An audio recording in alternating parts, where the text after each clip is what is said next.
ونعوذ بالله من شرور أنفسنا ومن سيئات أعمالنا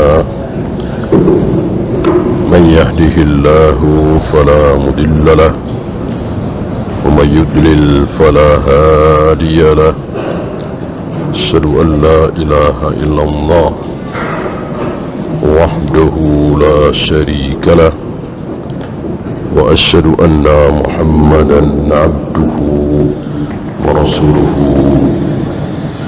وبعد.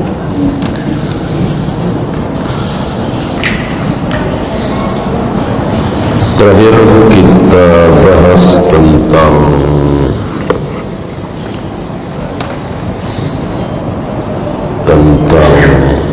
syafaat, ya. Ada beberapa kekeliruan pada sebagian saudara-saudara kita tentang syafaat, bahwa mereka terlalu mengandalkan syafaat, padahal Nabi mengatakan syafaati li ahlil kabairi min ummati, syafaatku untuk umat-umatku yang berbuat dosa besar. Jadi syafaat Nabi itu untuk para pelacur, pemabuk, penjudi, jarang sholat, gitu. Dan syafaat itu kalau bahasa kita, ya, sekedar usulan, ya. Jadi usul Nabi, tazkiyah Nabi, rekomendasi Nabi, memohon kepada Allah supaya si fulan diselamatkan dari neraka, tidak dimasukkan ke neraka, segera diangkat dari neraka. Usulan Nabi ini, syafaat Nabi ini bisa diterima, bisa ditolak. Namanya juga usul. Nah, banyak saudara-saudara kita yang beranggapan bahwa syafaat Nabi itu kalau udah dapat ya pasti selamat. Tidak. Kalau syafaat Nabi itu pasti diterima, barangkali Abu Thalib akan masuk surga, barangkali Abu Jahal, Abu Lahab akan masuk surga. Nabi nggak ada rasa dendam. Walaupun beliau dizalimi luar biasa oleh Abu Jahal, Abu Lahab di dunia, sampai di akhirat beliau tidak ada rasa dendam. Kalau boleh, kalau diterima, beliau akan pintakan syafaat untuk Abu Jahal, Abu Lahab, ya. Tapi kan tidak boleh. Man as'adun nasi bi syafa'atik. Pertanyaan Abu Hurairah, siapa manusia yang paling beruntung, berbahagia mendapatkan syafaatmu? Nabi menjawab, sebelum Nabi menjawab, Nabi berkomentar dulu, aku sudah duga bahwa engkaulah yang akan pertama kali bertanya tentang ini. Karena Nabi tahu siapa Abu Hurairah, manusia yang sangat rakus, sangat tamak terhadap ilmu. Kalau kita rakus tamak terhadap harta dunia, Abu Hurairah rakus tamak terhadap ilmu. Dan begitulah umumnya para sahabat, para tabi'in, para salaf kita, begitu tamaknya, rakusnya terhadap ilmu.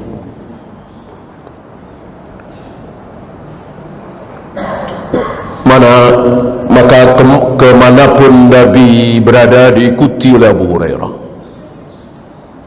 Setiap kali Nabi bersabda, dihamparkanlah pakaian Abu Hurairah. Nabi selesai, dikumpulkan atas petunjuk Nabi alaihi salatu wassalam. Apa kata Nabi? Jawab Nabi dari pertanyaan Abu Hurairah, siapa manusia yang paling berhak mendapatkan syafaat darimu ya Rasul? Man qala la ilaha illallah khalisan min qalbihi, yaitu orang yang mengucapkan la ilaha illallah ikhlas dari hatinya. Berarti orang musyrik, orang kafir, orang Hindu, orang Buddha, Yahudi, Nasrani tidak mungkin dapat syafaat Nabi sallallahu alaihi wasallam kecuali satu orang. Kecuali satu orang. Siapa? Abu Talib. Satu-satunya manusia kafir yang mendapatkan syafaat Nabi alaihi salatu wassalam. Itu pun bukan berarti diangkat dari neraka, bukan kemudian sampai masuk surga, tidak, tetap di neraka kekal, hanya diperingat.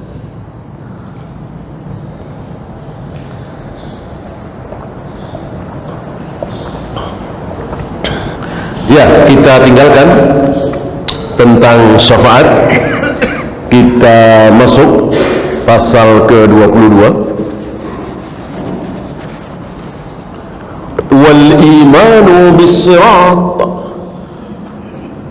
beriman meyakini adanya sirat ala jahannam. Sirat itu terbentang di atas jahannam, menghubungkan, kalau istilah kita jembatan barangkali ya, jembatan yang entah berapa ribu, berapa juta kilometer, hanya Allah yang tahu, menghubungkan mahsyar dengan surga. Jadi kalau mau menuju surga ya harus melewati sirat itu. Sementara di bawah sirat itu ada jahannam. Sama dengan kita menuju ridha Allah, menuju keselamatan di dunia ini, kan mesti melewati sholat, saum, baca Al-Quran, zakat, haji, jauh dari zina, khamar, judi, gitu. Jadi tidak boleh hanya sekedar berdoa memohon, harus ada yang dilewati. Dan ini butuh ilmu. Sholat asal-asalan boleh? Tidak boleh. Saum asal-asalan boleh? Tidak boleh. Ada orang yang sholat berjamaah, dari sholatnya terancam kepalanya dirubah menjadi kepala keledai. Baddalallahu ra'sahu ra'sal qimar. Padahal sholat gitu. Ada sholat berjamaah, dari sholat berjamaahnya itu Allah bikin saling membenci, tidak saling mencintai, saling hasad, saling hasud, saling caci, saling maki, gara-gara sholat berjamaah, karena tidak lurus dan tidak rapat. Ya. Ada orang sholat, dari sholatnya itu terancam dia ditengadahkan ke langit, nggak bisa nunduk lagi. Kenapa? Karena di sholat menghadap ke atas. Ya. Dan seterusnya. Maka harus dengan ilmu. Nggak bisa kita mengatakan udah sholat saya udah alhamdulillah, udah nggak usah dicerewetin, nggak usah dibawelin, udah diem aja, yang penting udah sholat. Nggak bisa. Ya awalnya mungkin tadinya nggak sholat, sekarang sholat, ya harus kemudian dibenahi kan. Baru masuk Islam sholat, ya tentu mengikuti orang ruku ikut ruku, orang sujud suruh ikut sujud. Mungkin untuk meletakkan tangan saja dia keliru, kanan dulu apa kiri dulu, namanya juga mu'allaq. Tapi setelah itu ya dibenahi sebagaimana yang dicontohkan oleh Nabi alaihi salatu wassalam. Maka jangan kita mengatakan udah biarin aja, daripada dia berzina, minum khamar, berjudi, sekarang udah sholat, udah biarin aja. Tidak bisa seperti itu.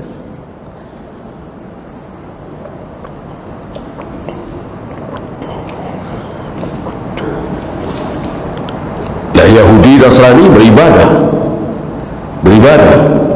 dari ibadahnya dia dikutuk, dilaknat oleh Allah. Kenapa? La'anallahu al-yahuda wa nasara ittakhadhu qubur anbiya'ihim masajid. Allah mengutuk, melaknat orang-orang Yahudi dan Nasrani. Gara-gara apa? Menjadikan kubur-kubur para nabi menjadi masjid. Masjid kan tempat ibadah. Jadi gara-gara ibadah mereka dikutuk, dilaknat oleh Allah. Berarti harus benar, harus mengikuti sunnah, jangan asal-asalan, harus dengan ilmu. Dan disitulah kenapa kita harus belajar. Begitu pula sirat ini. Untuk sampai ke surga harus melewati as-sirat. Luar biasa keadaan as-sirat ini, ya. Cuma ada riwayat dhaif, bahkan maudhu, mengatakan seperti rambut dibelah 7, ya, yang nggak kelihatan barangkali, ya. Rambut kadang nggak kelihatan, ini belah 7, ya. Tidak ada riwayat dari Nabi seperti itu. Yang ada yang di sini, ya. Kita baca. Ada kalalib. Ada kalalib di kiri kanan sirat itu, ada kalalib, pengait. Ada lewat situ dikait, dibantingkan ke jahanam. Lewat situ dikait, dibantingkan ke jahanam. Ahli maksiat, meninggalkan sholat, meninggalkan saum, banyak melakukan dosa.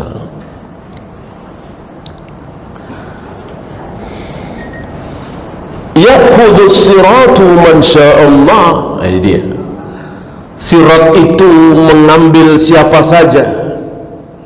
Siapa saja. Terserah Allah. Bukan terserah kalalibnya.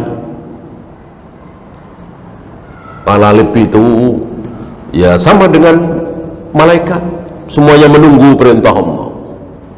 Mereka hanya menunggu melaksanakan apa yang Allah perintahkan. Maka salah satu perbuatan dosa haram syirik adalah minta tolong kepada malaikat. Minta tolong kepada malaikat haram. Bahkan antum masih ingat bagaimana Ibrahim detik-detik mau dibakar, datang Jibril, nggak mau minta tolong. Karena Ibrahim faham minta tolong kepada malaikat syirik. Minta tolong hanya kepada Allah. Itu malaikat, apalagi jin. Gitu. Apalagi jin. Berapa banyak saudara-saudara kita yang minta tolong pada jin dan ditolong oleh jin itu. Bahkan jin itu dengan bangganya menolong manusia. Kan derajat jin itu di atas, derajatnya di atas manusia apa di bawah manusia? Jauh di bawah manusia.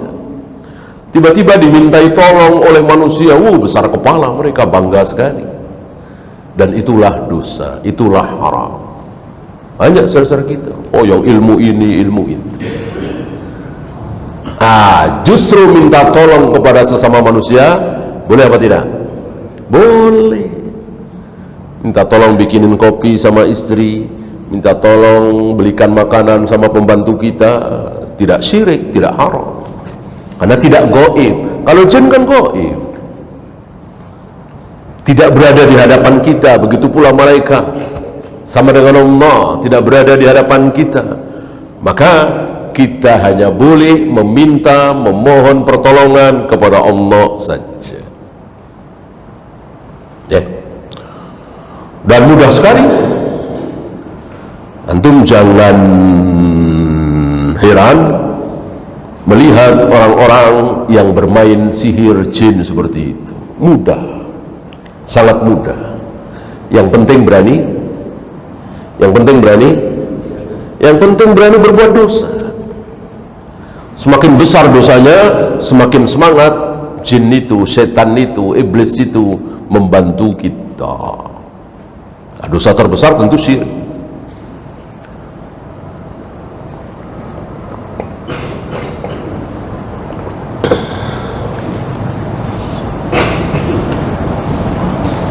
wa yajuzu man sya'allah, dan melepaskan siapapun yang dikehendaki oleh Allah. Selalu Allah, bukan yang lain. Apalagi benda mati. Kita terkena subhat orang-orang kafir bahwa gunung ini punya kehendak, laut ini punya kehendak, kemudian bumi ini punya kehendak. Kadang-kadang dia berkehendak lalu gempa bumi, lalu longsor, lalu tsunami, gunungnya meletus, seolah itu kehendak gunung, kehendak laut, kehendak bumi. Padahal itu semua kehendak Allah, bukan kehendak benda-benda mati itu. Orang kafir mengatakan, oh ini sifat alamnya seperti ini, oh memang lempengannya harus bergeser begini-begini, oh begini. Beda dengan seorang muslim, para nabi, para rasul, para sahabat. Ini kehendak Allah, gitu. Maka tidak menyebut sebagai bencana alam, maunya alam, sifat alam. Allah yang mau, bukan alamnya. Alam di zaman Nabi Adam 10 tahun, 30 tahun, 100 tahun, 200 tahun, dengan alam di zaman Nabi Hud, Nabi Saleh, dan sekarang ini kira-kira sama apa beda? Tentu sama. Sifat tanah yang seperti itu, batu seperti itu, gunung seperti itu. Oke? Tapi kenapa jauh berbeda? Di zaman Nabi Adam belum pernah ada gunung meletus, belum pernah ada tanah longsor, belum pernah ada gempa bumi, belum pernah ada banjir. Itu di zaman Nabi Adam, bersama dengan anaknya, cucunya, cicitnya, anaknya cicit, cucunya cicit, cicitnya cicit, terus sampai 10 abad, 1000 tahun. Nggak ada itu. Tanah longsor, gunung meletus, gempa bumi, tsunami, nggak ada. Kenapa? Kenapa? Kenapa Allah tidak menghendaki ada gempa bumi, ada tanah longsor, ada gunung meletus? Karena tidak ada hari itu satupun manusia yang berbuat syirik, nggak ada. Semuanya menyembah Allah satu-satunya. Hari itu belum ada satupun orang Buddha, orang Hindu, orang Konghucu, Yahudi, Nasrani, nggak ada. Seluruh manusia Muslim menyembah Allah satu-satunya, mentauhidkan Allah. Gitu. Begitu sudah mulai ada penyembahan lain selain Allah, yaitu Yagus, Ya'uq, Suwa, Wat, Nasr, habis. Kok bisa beda sekali? Nggak mungkin ini alam. Coba apa kata orang-orang kafir, orang Eropa, orang Amerika, orang Jepang tentang banjir yang luar biasa di zaman Nabi Nuh? Kok keadaannya begitu drastis? Di zaman Nabi Adam nggak ada apa-apanya, tiba-tiba banjir segitu besarnya, nggak ada yang selamat. Kayak apa itu banjirnya? Nggak ada yang selamat kecuali yang masuk kapal Nabi Nuh. Cuman 80 orang, 81 dengan beliau, diriwayatkan seperti itu. Padahal itu masih ingat Nabi Nuh berdakwah berapa tahun? 950 tahun, cuma dapat 80 orang. Kayak apa itu? Habis-habisnya, jauh sekali. Ini menunjukkan gak ada sifat alam, maunya gunung, maunya air. Emang umur bumi ini sudah tua, sudah waktunya longsor, sudah waktunya meletus, sudah waktunya banjir, tsunami. Gak ada seperti itu. Kehendak Allah, dan sengaja Allah azab karena kemaksiatan.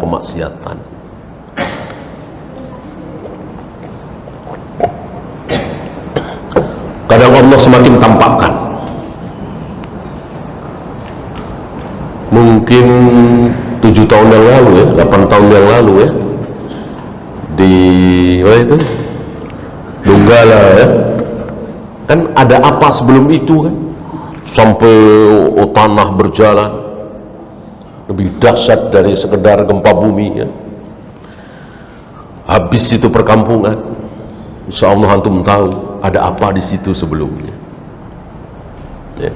Selain berzina, minum khamar, berjudi, apa ada yang lebih dahsyat lagi, yaitu ritual laut itu. Mungkin antum juga belum lupa dengan Legeta, mungkin belum lahir ya, 1955 kan, darah Dieng ya. Masih ada itu tubuhnya itu, nggak ada yang ditemukan, udah habis satu dukuh ya, bukan satu desa ya, satu pedukuhan, dan lain-lain banyak sekali ya. Ini membuktikan bahwa semua adalah kehendak Allah, bukan kehendak alam, termasuk si Kalalipin ya.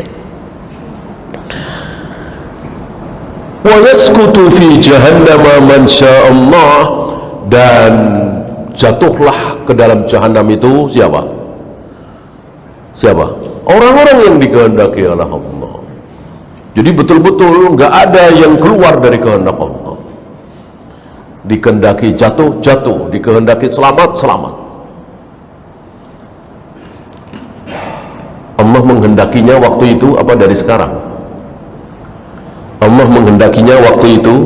Jadi begitu ada yang jalan, ini aku jatuhkan, jalan ini aku selamatkan, sambil Allah mengawasi, begitu? Betul? Tidak. Dari sekarang Allah sudah rencana. Bahkan dari semenjak langit dan bumi belum ada, yang ada baru Lauh Mahfuz.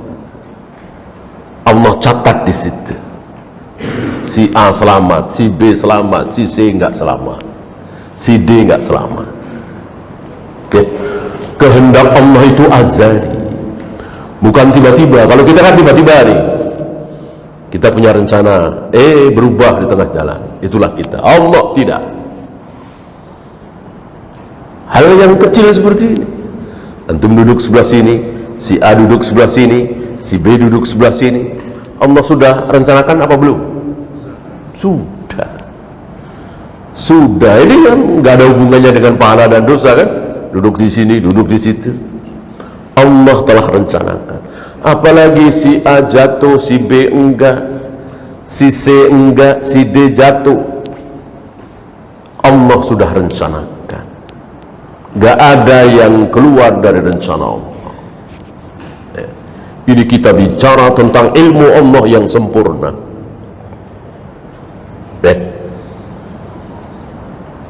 Wah, gak adil dong.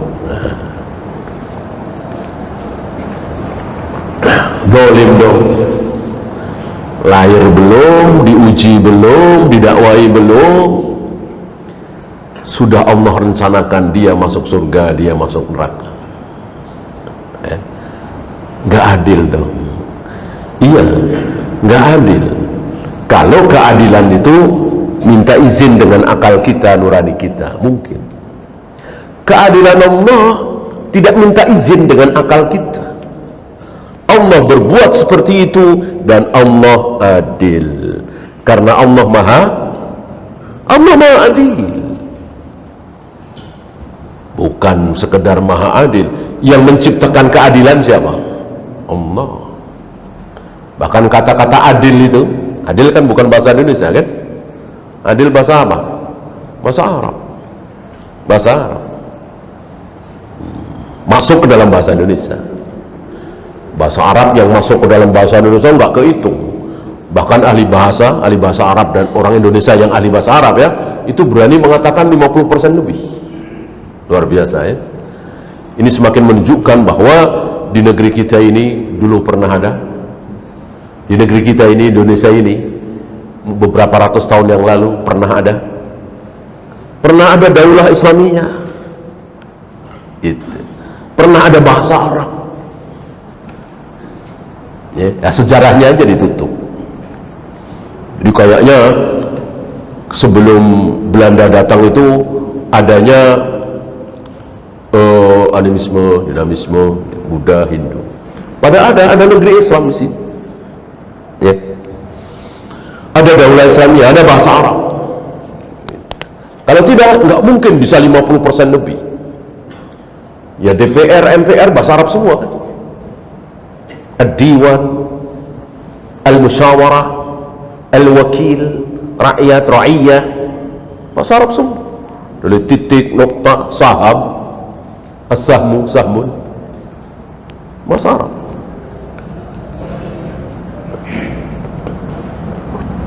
Termasuk adil, bahasa Arab, bukan bahasa Indonesia. Dan antum boleh cek ya, bahasa Jawa, bahasa Sunda, bahasa Padang, bahasa Lampung, bahasa Aceh, apa adil ya. Antum yang orang Aceh coba bahasa adil bahasa Aceh apa? Orang Sunda adil bahasa Sunda apa? Lampung adil bahasa Lampungnya apa? Adil bahasa Maduranya apa? Ya, insya Allah rata-rata menjawab adil. Ya, bahasa Madura adil, ya adil. Bahasa Sunda adil, bahasa Jawa, bahasa Betawi adil. Ini menunjukkan sebelum Islam datang ke negeri kita ini, sebelum ada kata-kata bahasa Arab adil masuk ke Indonesia, bisa dikatakan di Indonesia ini belum mengenal kata adil. Ya. Kan tidak dari awal mula tiba-tiba langsung ada bahasa Arab, kan datang dari sono gitu. Nah sebelumnya itu tidak ada. Jadi sekedar kata-katanya nggak ada, nggak mengenal apa itu adil. Ini Islam luar biasa, sangat luar biasa. Ya, bersyukur kita dengan keadaan ini dan bangga kita dengan Islam.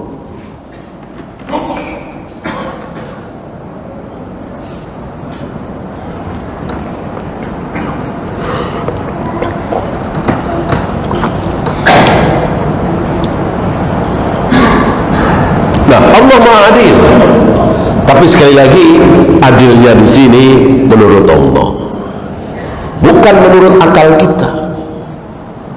Kalau menurut akal kita, mungkin yang Eropa, yang Amerika, yang Arab, yang Jawa, yang Indonesia mungkin beda. Ya. Adil menurut orang Eropa bagaimana? Adil menurut orang Jepang bagaimana? Adil menurut orang Arab bagaimana? Adil menurut orang Indonesia bagaimana? Beda-beda. Nah, Allah punya versi sendiri. Adil menurut Allah dan Rasulnya. Gitu. Yang paling adil. Oleh karena itu barangkali antum ingat bagaimana jawaban Nabi ketika Nabi dituduh tidak adil oleh seorang yang sangat buruk, cikal bakal Khawarij yang bernama Dzul Khuwaisirah. Ini luar biasa beraninya, luar biasa ngelunjaknya. Dzul Khuwaisirah lancang di hadapan Nabi SAW setelah selesai perang Hunain. Antum tahu perang Hunain,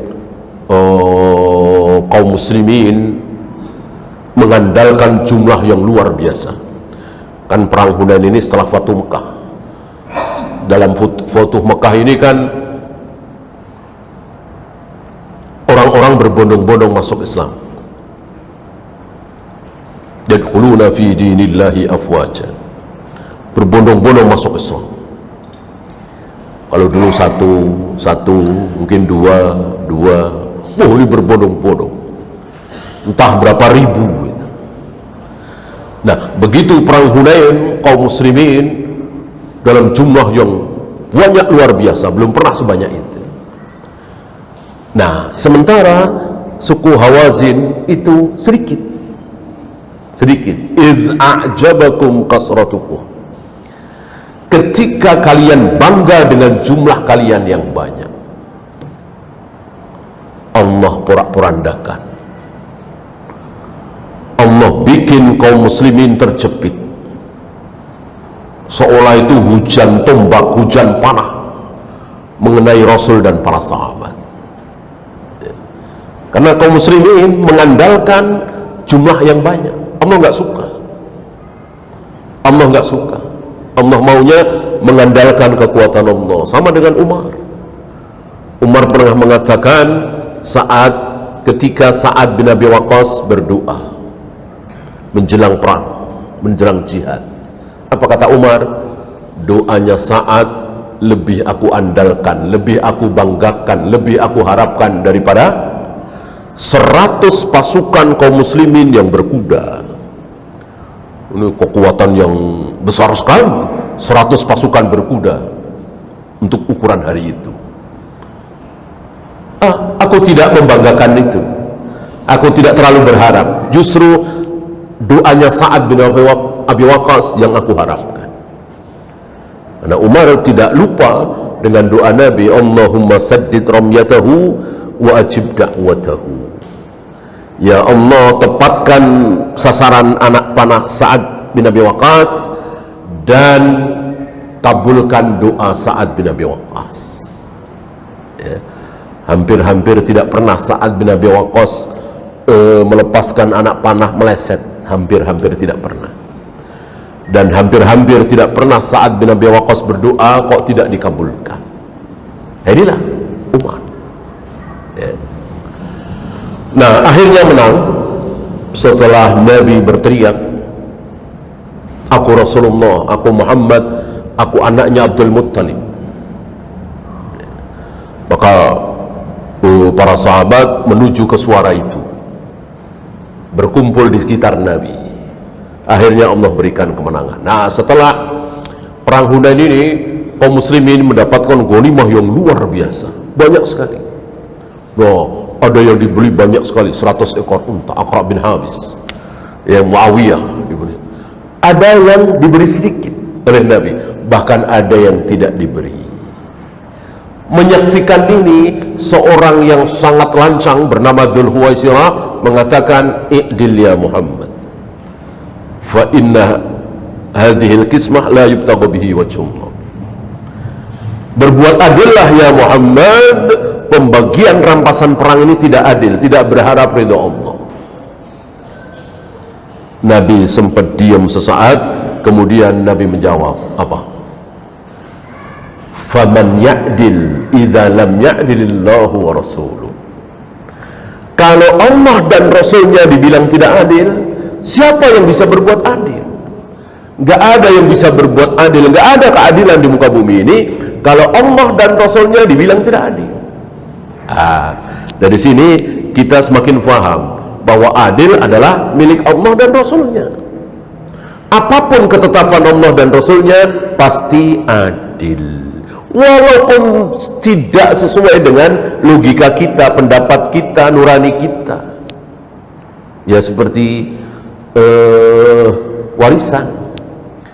Kenapa sama-sama anak, yang laki-laki dapat 100 juta, yang perempuan cuma 50 juta? Kata mereka nggak adil ini. Orang cuma jenis kelaminnya doang yang beda, sama-sama anak kandung. Ya. Kita katakan inilah adil. Kenapa? Karena Allah yang menentukan. Nggak mungkin kehendak Allah, nggak mungkin syariat Allah tidak adil. Jika Allah dan Rasulnya dibilang tidak adil, maka tidak ada keadilan di muka bumi ini. Begitu. Begitu cara kita berpikir, seperti itu. Pokoknya kalau dari Allah dan Rasulnya pasti adil.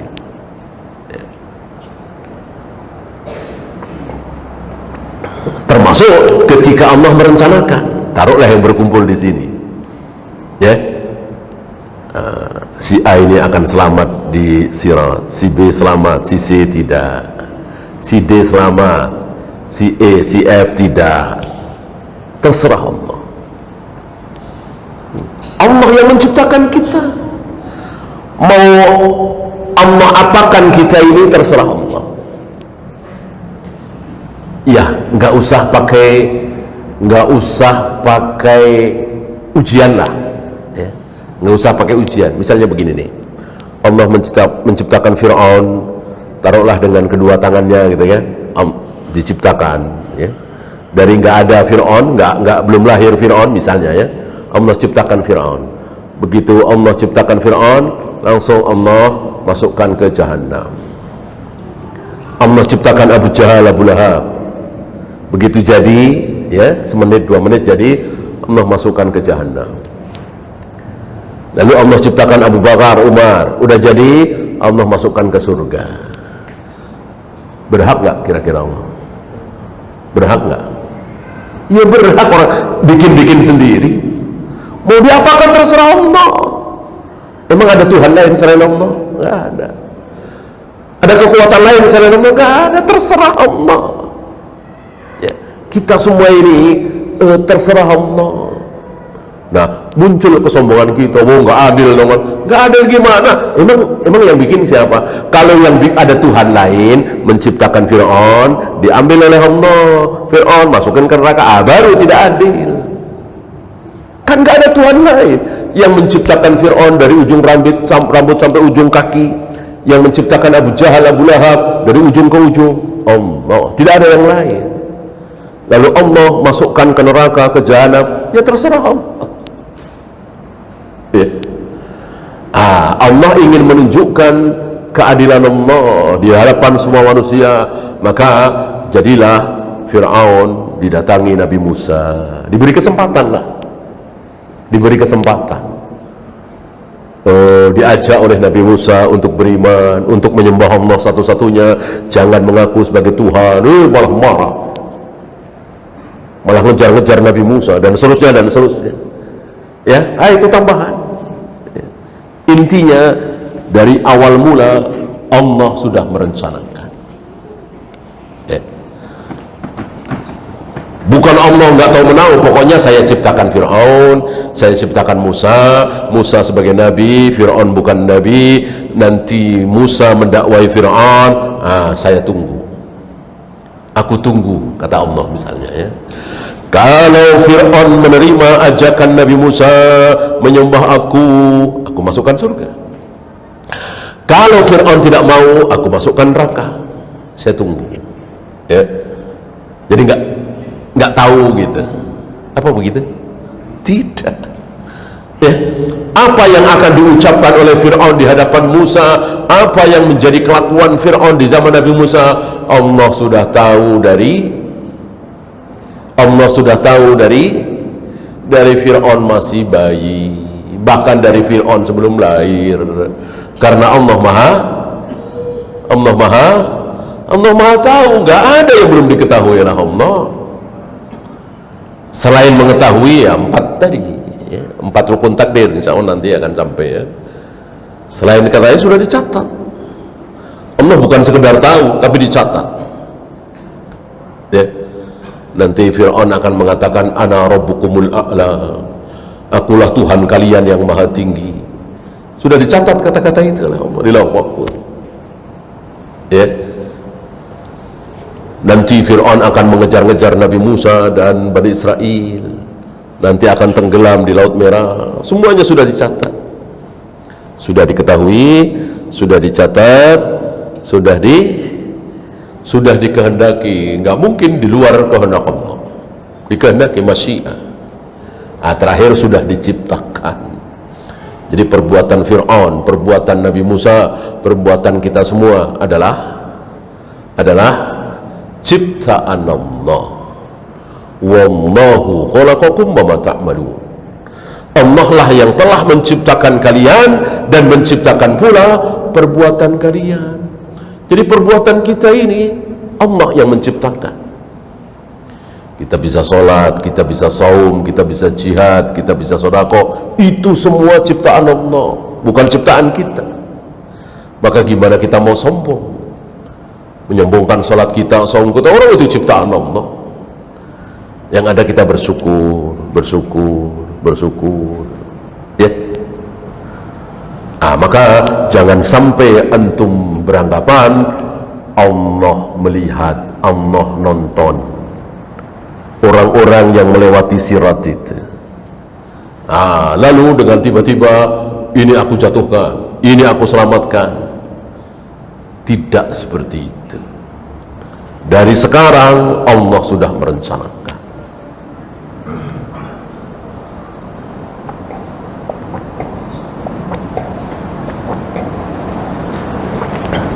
Dan sekali lagi itu adil. Adil menurut siapa? Menurut Allah lah. Ya nggak peduli menurut orang Jepang, Amerika, Eropa, orang kafir nggak adil, ya biarin aja. Biarin aja. Allah punya versi sendiri, punya ta'rif sendiri tentang keadilan, dan kita ikuti. Ya kalau ngikutin kebanyakan manusia nggak mungkin. Nah inilah kesalahan sebagian tokoh-tokoh kita. Kayaknya dengan penilaian Eropa, penilaian Amerika, penilaian Jepang, pusing. Ya. Udah biarin aja. Biarin aja mau nilai apa. Memang Islam begini. Ini ajaran Islam, ini syariat Islam, ini Al-Quran dan Sunnah, nggak mungkin salah. Mereka tolak, mereka biarin aja. Ya. Banyak dari kita apa istilahnya itu tajammul, membagus-baguskan gitu. Sebetulnya Islam itu penuh toleran. Sebetulnya Islam itu menghendaki monogami bukan poligami. Sebetulnya ya.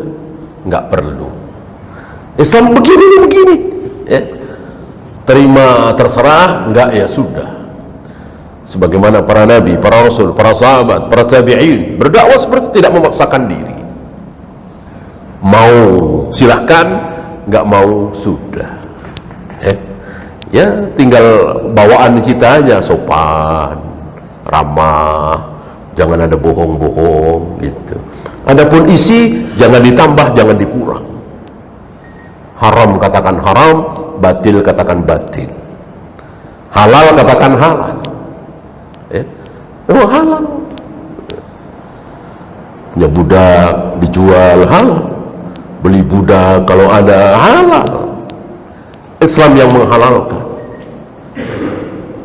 Mereka menolak ini, anti perbudakan.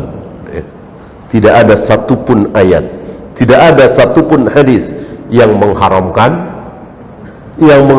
perbudakan. Nggak ada.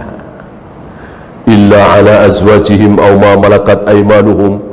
Di awal-awal surat An-Nur. Apakah surat ini masih berlaku sampai hari ini? Masih.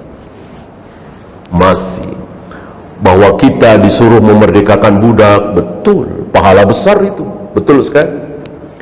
Tapi nggak ada. Mulai hari ini setelah turun ayat ini, maka perbudakan di muka bumi dihapus oleh Islam. Mana? Surat berapa, ayat berapa? Hadis riwayat siapa? Nggak ada. Kalau khamr ada. Ya, mulai hari ini haram, rijum min amali syaitan. Namanya judi, khamr, najis, perbuatan setan. Kemarin masih boleh, sekarang udah nggak boleh lagi setelah turun ayat itu. Ya.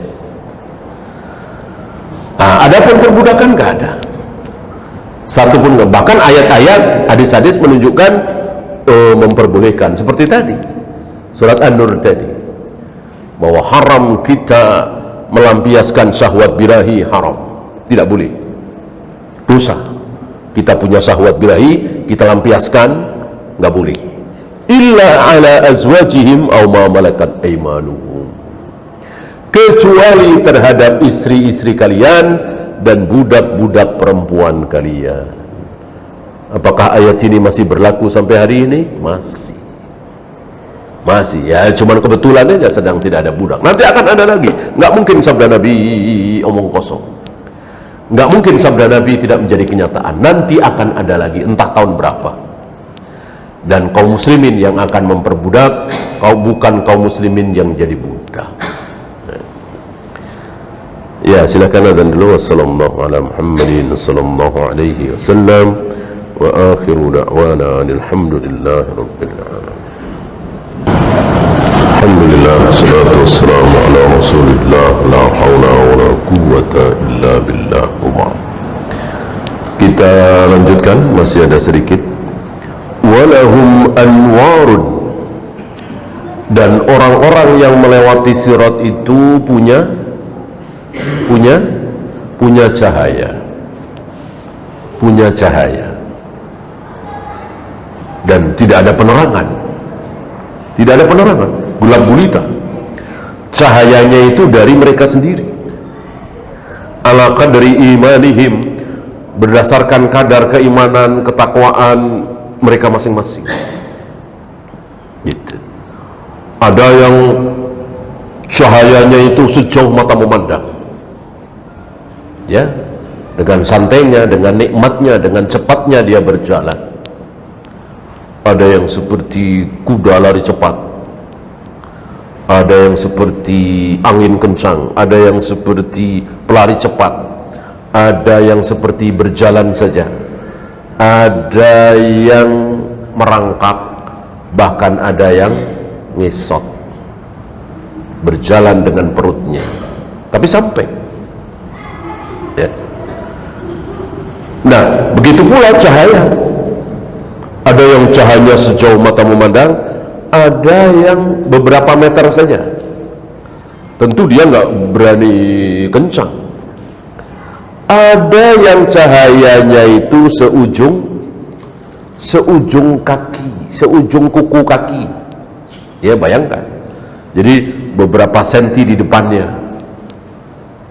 Ya nggak berani, nggak bisa. Ya, kalau jatuh gimana?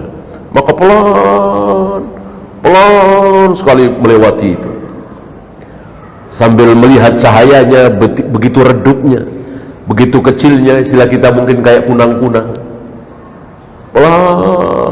Pelan ya. Maka kita ingat-ingat kelakuan kita selama ini, ya. Mau sholat aja pelan, ya. Padahal udah azan dari tadi, udah masuk waktu dari tadi, masih pelan gitu. Jam 2 baru sholat duhur, jam 4:30 baru sholat asar, walaupun akhirnya sholat. Banyak saudara-saudara kita seperti itu kan, pelan gitu. Akhirnya keluar juga dari perusahaan riba, tapi pelan. Dia tahu riba itu haram dari 2005. Sekarang 2020 misalnya baru keluar, alhamdulillah keluar juga, tapi pelan gitu ya. Gitu kira-kira. Banyak dari kita yang ketika taat kepada Allah pelan sekali, tidak seperti sahabat sami'na wa ata'na. Antum masih ingat wanita-wanita Ansar ketika turun Al-Ahzab dan An-Nur tentang wajibnya pakai jilbab? Apa yang dilakukan oleh wanita-wanita Ansar? Apa? Iya, hordengnya dilepas. Hordeng dilepas, dipakai untuk hijab. Cepat sekali. Cepat, begitu pula tadi ketika turun ayat rijum min amali syaitan, ini najis perbuatan syaitan, maka seember, 2 ember, 1 kendi, 2 kendi dikeluarkan dari rumah, dibawa ke jalanan, ditumpahkan apa? Khamr. Simpanan mereka luar biasa, ya. Katanya kan khamr itu ketika disimpan lama semakin dahsyat. Ada kan katanya khamr yang berumur puluhan tahun gitu kan, dahsyat itu. Ditumpahkan. Intahaina ya Allah, intahaina ya Rasulullah.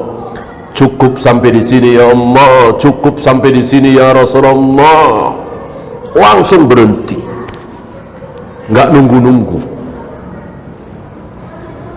nggak ada yang coba-coba iseng dikit, terakhir, nggak ada, nggak kayak kita. Ya, saya pernah dengar itu ikhwan ngaji, orang dia niat mau berhenti ngerokok, ya, mau udah tahu haram, tapi malam itu terakhir habis berapa bungkus gitu, ya. Nggak ada sahabat begitu. Ya, udah berhenti aja, pakai terakhir. Nggak ada ya terakhir yang kemarin yang udah sadar, udah tahu itu haram, dia sudah berhenti, nggak pakai terakhir. Inilah sahabat luar biasa, cepat sekali di dalam taat kepada Allah dan Rasulnya, itu cepat sekali. Ini beda jauh dengan kita begitu lambatnya, ya. Maka pantas berjalan di atas sirat lambat, tentu kita nggak mau. Masih ada kesempatan, mungkin 10 tahun lagi, mungkin 5 tahun lagi, mungkin setahun lagi, mungkin beberapa bulan, beberapa hari kita mati, nggak ada yang tahu kan. Ini kesempatan untuk memperbaiki diri kita cepat. Begitu tahu ini bid'ah, tinggalkan. Begitu tahu ini syirik, tinggalkan. Begitu tahu ini haram, tinggalkan. Agar apa? Agar kita berharap nanti cepat. Al jaza'u min jinsil amal. Balasan itu sesuai dengan jenis amal. Karena kita cepat sekali menyambut panggilan Allah dan Rasulnya, maka Allah akan membuat kita cepat lewat di atas sirat itu. Sebaliknya kalau lambat, ya udah pelan, ya. Maka Bismillah, ya. Barangkali ada yang masih lambat untuk datang ke masjid salat berjamaah, langganan masbuk misalnya, ya. Bismillah, ya. Kalau masbuk sekali-sekali pasti, ya Rasul aja pernah kan, Rasul pernah masbuk pulang dari safar, artinya ada uzur. Ya kalau kita misalnya macet, ya kan, kemudian nolong orang yang berdarah-darah, pastilah, tapi bukan langganan, ya. Sakit enggak, ini enggak, itu enggak, tapi masbuk, ya tentu ini tidak beralasan. Agar apa? Agar kita cepat, ya. Nah nanti udah selesai. Kalau sudah sampai sana, sudah mau nangis darah, nangis nanah, enggak ada gunanya. Sekarang masih ada gunanya. Maka kalau hari ini kita nangis, nyesel, mengenang masa lalu kita yang penuh dengan maksiat, masih ada gunanya. Antum jangan bilang, sesal kemudian nggak ada gunanya. Ada. Selagi kita masih hidup, ada gunanya. Bahkan tidak sah taubat kan, kalau tidak sah taubat kalau tidak menyesal. Maka menyesal itu ada gunanya. Maka sesali diri kita yang penuh dengan maksiat di tahun-tahun lalu, ya. Bismillah, kita perbaiki diri kita, tentu memohon pertolongan kepada Allah. Karena kalau Allah nggak tolong, sujud satu kali nggak sanggup. Bukan sholat 1 rakaat ya, sujud 1 kali nggak akan bisa kita lakukan kalau kita tidak ditolong oleh Allah. Maka tetap jangan kita menyombongkan diri kita, ya.